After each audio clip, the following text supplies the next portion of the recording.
Sir ನಮಸ್ತೆ. Sir ಎಲ್ರಿಗೂ ನಮಸ್ತೆ. ಇದೊಂದು ಹಳ್ಳಿ.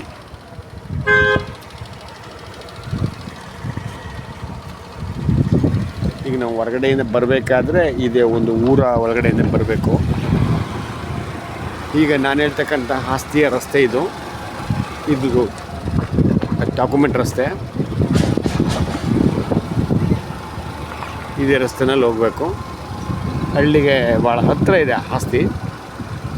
ಚಾಂಬರ್ ರೋಡಿಂದ 2ನೇ ಲ್ಯಾಂಡೇನೆ, ಬಟ್ ಆ ಕಡೆಯಿಂದ ರಸ್ತೆ ಇಲ್ಲ. ಹಾಗಾಗಿ ಈಗ ನೀವು ಈ ಕಡೆಯಿಂದನೇ ಹೋಗಬೇಕು. ರಸ್ತೆ ಒಂದು 20 ಅಡಿಗಿನ್ನ ಜಾಸ್ತಿ ಇದೆ. ಆ ಕಡೆ ಈ ಕಡೆ ಡ್ರೈನೇಜ್ ಆಗಿದೆ ನೋಡಿ, ಎರಡೂ ಕಡೆ ಡ್ರೈನೇಜ್ ಆಗಿದೆ. ಗ್ರಾವಲ್ಲೆಲ್ಲ ಹೊಡೆದು ಮಣ್ಣೆಲ್ಲ ನಿಮಗೆ ಎಷ್ಟು ಮಳೆ ಹೋದರೂ ಕೂಡ ಏನೂ ಆಗಲ್ಲ. ಆದರೆ ಈ ಗ್ರಾಮದ ವೈಚಿತ್ರ್ಯ ಏನಂದರೆ, ಈ ಹಳ್ಳಿಯಿಂದ ಹಿಂಭಾಗಕ್ಕೆಲ್ಲ ಬ್ಲಾಕ್ ಸಾಯಿಲು, ಈ ಹಳ್ಳಿಯ ಈ ಕಡೆಗೆಲ್ಲ. ಇನ್ನು ಅಲ್ಲಿ ಹೋಗ್ತಾ ಹೋಗ್ತಾ ಎಲ್ಲ ಸಂಪೂರ್ಣ ರೆಡ್ ಸಾಯಿಲು, 2 ಥರ ಇದೆ ಇಲ್ಲಿ. ಸೊ ಈಗ ನಾನು ಹೇಳ್ತಕ್ಕಂಥ ಆಸ್ತಿ ಸ್ವಲ್ಪ ಬ್ಲಾಕ್ ಆ್ಯಂಡ್ ಬ್ರೌನ್ ಮಿಕ್ಸು. ಇದು ಹೇಳಬೇಕು ಅಂದರೆ ನಮ್ಮ ತಾಯಿ ಅಕ್ಕನ ಹಳಿಯ, ಅಂದರೆ ನನಗೆ ಭಾವನೆ ಆಗಬೇಕು, ಅಕ್ಕನ ಗಂಡ. ಇದು ಅವ್ರದ್ದೇನೆ ಪಿತ್ರಾರ್ಜಿತ ಆಸ್ತಿ. 2 ಎಕರೆ 7 ಕುಂಟೆ ಈಗಾಗಲೇ ಅವರ ಹೆಸರಿನಲ್ಲೇ ಇದೆ. ಯಾರು ನಮ್ಮ ಭಾವನ ಹೆಸರಿನಲ್ಲೇ ಇದೆ.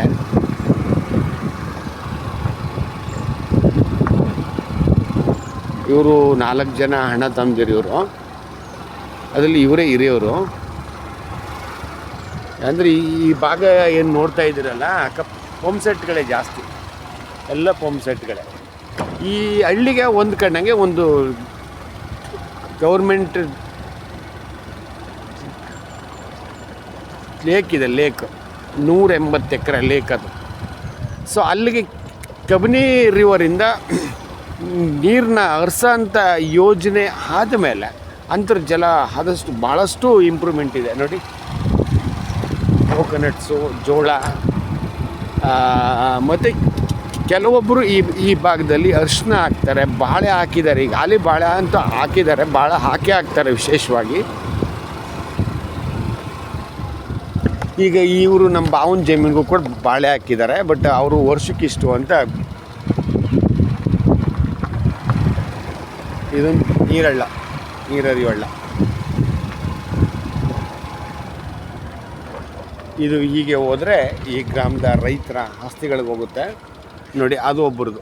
ಈ ಲ್ಯಾಂಡ್ಗೆ ಒಂದು ಕಣ್ಣಂಗೆ 2 ಎಕರೆ 7 ಕುಂಟೆಗೆ ಒಂದು ಕಣ್ಣಂಗೆ ಇರ್ತಕ್ಕಂಥದ್ದು ಬಾಳೆ, ಕೋಕೋನಟ್ಸು, ಅಡಿಕೆ ಎಲ್ಲ ಹಾಕೊಂಡಿದ್ದಾರೆ ನೋಡಿ ಅವರು. ಈಗ ನಾನು ಹೇಳ್ತಕ್ಕಂಥ ಆಸ್ತಿ ಇದು.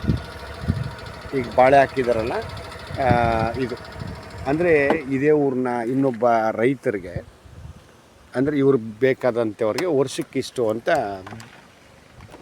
ಗುತ್ತಿಗೆ ಕೊಟ್ಬಿಟ್ಟಿದ್ದಾರೆ. ಯಾಕಂದರೆ ಇವ್ರ ಕಡೆ ಮಾಡೋಕ್ಕಾಗಲ್ಲ, 2 ಮಕ್ಕಳು ಇವ್ರಿಗೆ.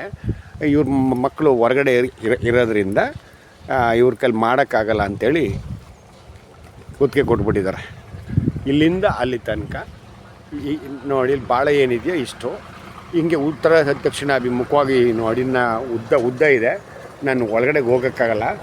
ಇದು ಬ್ರೌನ್ ಮಿಕ್ಸು ಆಯಿತಾ, ಬ್ಲ್ಯಾಕ್ ಅಲ್ಲ, ಸ್ವಲ್ಪ ರೆಡ್ ಬ್ರೌನ್ ಮಿಕ್ಸು ನೋಡಿ. ಅದೇ ಊರು. ಈಗ ನಾನು ಬಂದಲ್ಲ, ನಾನು ಊರ ಒಳಗಡೆಯಿಂದ ಅದೇ ಊರು. ಹಳ್ಳಿಯಿಂದ ಭಾಳ ಹತ್ತಿರ ಇದೆ.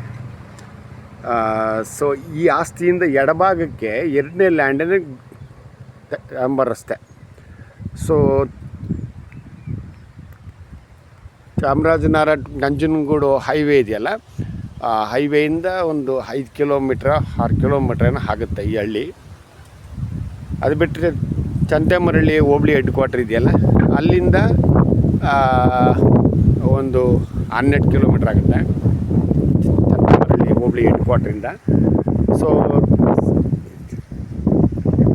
ಕೊಳ್ಳೇಗಾಲ ಟು ನಂಜನಗೂಡು ಹೈವೇ ಇದೆಯಲ್ಲ, ಹೈವೇಯಿಂದ 4 ಕಿಲೋಮೀಟ್ರ್ ಆಗುತ್ತೆ. ಓಕೆ. ಈಗ ಅಲ್ಲಿ ಪ್ರೆಸೆಂಟು ಈ ಆಸ್ತಿ ನೋಡಿ, ಇದೇ ಮಣ್ಣು, ಸಂಪೂರ್ಣ ಬ್ಲ್ಯಾಕ್ ಅಲ್ಲ, ಸ್ವಲ್ಪ ಬ್ರೌನು, ಸ್ವಲ್ಪ ರೆಡ್ ಮಿಕ್ಸು, ಬ್ರೌನು. ಒಟ್ಟಿನಲ್ಲಿ ಒರಿಜಿನಲ್ಲಾಗಿ ಬ್ರೌನೇ ಇದು, ಸಂಪೂರ್ಣ ರೆಡ್ ಅಲ್ಲ, ಬ್ಲ್ಯಾಕ್ ಅಲ್ಲ. ಆದರೆ ಈ ಆಸ್ತಿನಲ್ಲಿ ಹೋಮ್ ಸೆಟ್ ಇಲ್ಲ. ಇವರು ಈಗಾಗಲೇ ಗುತ್ತಿಗೆ ತಗೊಂಡಿರ್ತಕ್ಕಂಥವ್ರು ಅಲ್ಲಿಂದ ನೀರನ್ನ ಡಂಪ್ ಮಾಡ್ಕೊಂಡು ಇವರು ಕ್ರಾಪ್ ಮಾಡ್ತಾಯಿದ್ದಾರೆ, ವರ್ಷಕ್ಕೆ ಇಷ್ಟು ಕೊಡಬೇಕಂತ ಹೇಳಿ. ಅಕ್ಕಪಕ್ಕ ಎಲ್ಲ ಸುಮಾರು ಜನ ಎಲ್ಲ ಕ್ರಾಪ್ ಮಾಡ್ತಿದ್ದಾರೆ. ಇಲ್ಲೇ ಸ್ಟೇ ಆಗ್ಬೋದು, ಯಾರಿಗೆ ತಗೊಂಡ್ರು ಕೂಡ ಇಲ್ಲೇ ಸ್ಟೇ ಆಗ್ಬೋದು. ಹಳ್ಳಿಗೆ ಹತ್ತಿರ ಇದೆ, ಇಲ್ಲಿ ಯಾವುದೇ ಥರವಾದ ಕಾಡು ಪ್ರಾಣಿಗಳ ಹಾವಳಿ ಇಲ್ಲ. ಓಕೆ ನೋಡಿ, ಅದು ಇನ್ನೊಬ್ರದ್ದು, ಇದೇ ಊರಿನವ್ರದ್ದು. ಇಲ್ಲಿಂದ ಈಚೆಗೆ ನೀವೇ ನೋಡ್ತಾ ಇದ್ದೀರಲ್ಲ, ಇದೆಲ್ಲ ಗೌರ್ಮೆಂಟು ನೀರರಿಯೋ ಹಳ್ಳ ಆ ಕಡೆಗಿದೆ. ಇನ್ನು ಈ ಕಡೆಗೆಲ್ಲ ರಸ್ತೆ ಮಾಡ್ಕೊಂಡಿದ್ದಾರೆ. ಇನ್ನು ಈಗ ಅಲ್ಲಿ ಬ್ರಿಡ್ಜ್ ಇದೆಯಲ್ಲ, ಇದು ಕೂಡ ಗೌರ್ಮೆಂಟ್ ಹಳ್ಳನೇ, ನೀರರಿಯೋ ಹಳ್ಳನೇ ಇದು. ಇಲ್ಲೂ ನೋಡಿ, ಇಲ್ಲೂ ಅಷ್ಟೇ ನೋಡಿ, ಇಲ್ಲೊಂದು ಸ್ವಲ್ಪ ದೂರ ನೀರರಿಯೋ ಹಳ್ಳ, ಅದಾದಮೇಲೆ ರೆಕಾರ್ಡ್ ರಸ್ತೆ. ಈಗ ನಾವು ಊರಿಂದ ಎಂಟ್ರೆನ್ಸ್ ಆದೆ ನೋಡಿ, ಆ ಊರಿಂದ ಎಂಟ್ರೆನ್ಸ್ ಆಗಬೇಕಾದ್ರೆ ಅದು ರೆಕಾರ್ಡ್ ರಸ್ತೆ.